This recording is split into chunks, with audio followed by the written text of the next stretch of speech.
গাইছ মই ৰাহুল মানে মই গৈছোঁ আত্ৰিঘাট মানে আণ্টিহঁতৰ ঘৰত গৈছোঁ আমাৰ ইফালেতো লাইনো নাই আৰু লাইন নাথাকিলে পানী ক'ৰ পৰা উঠাম পানীও নাই মানে কাপোৰ চাপোৰ পুৰা চব লেতেৰা হৈ আছে আৰু বৰষুণ দিনত ধুবও পৰা নাই সেইকাৰণে মানে আণ্টিহঁতৰ ঘৰত লৈ গৈ আছোঁ এইটো কাপোৰ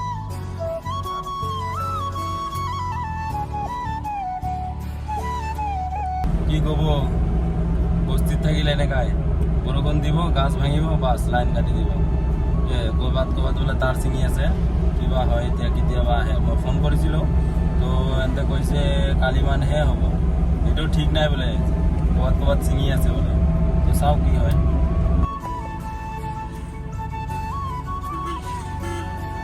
গাইছ মানে মাত্ৰ মই আণ্টিহঁতৰ ঘৰৰ পৰা ওলাই কিনে চাওঁ পুলিচ বহি আছে চিট বেল্ট লগাই খালি ওলাই আহি গ'লোঁ চুপচাপ ধৰিলে তো একদম সোমাই দিলে হয় বিকজ মানে অলপ আৰু কিবা অলপ ফেইল আছে আৰু এয়া গৈ আছে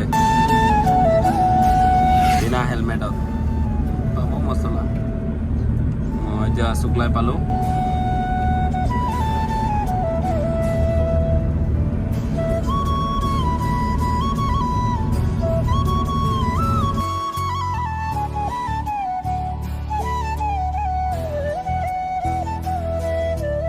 তো মানে কাপোৰ চাপোৰ ধোৱা হৈ গ'ল এইটো চাওক ইয়াতে মানে কাপোৰ চাপোৰ ধুই ল'লোঁ হ'ব মানে বস্তিত থাকিলে এইটোৱে প্ৰব্লেম বৰষুণ দিলে লাইন নাথাকে তো মানে আৰু ভণ্টিৰ বিয়া আছে তো তাৰ কাৰণে চিঠি বনাব দিছিলোঁ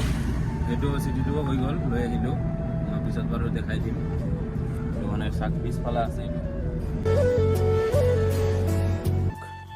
লৰেলটো ইয়াতে মানে আমাৰ ইফালে যোৱা ৰাস্তাতে অলপ ৰখিলোঁ এইটো চাওক ফেক্টৰী ই ফেক্টৰী হয় পুৰা চালু কৰে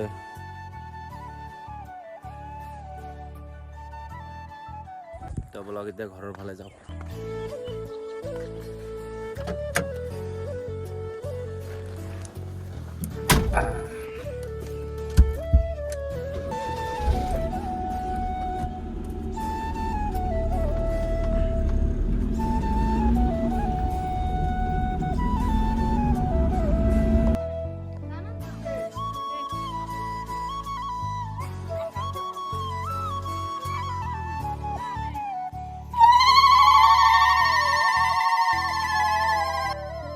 মাত্ৰ ঘৰ পালোঁ পিছত মাহীহঁতৰ ঘৰত গ'লোঁ চিঠিটো দিলোঁ সিহঁতৰ অলপ নিয়ম নীতি হ'ল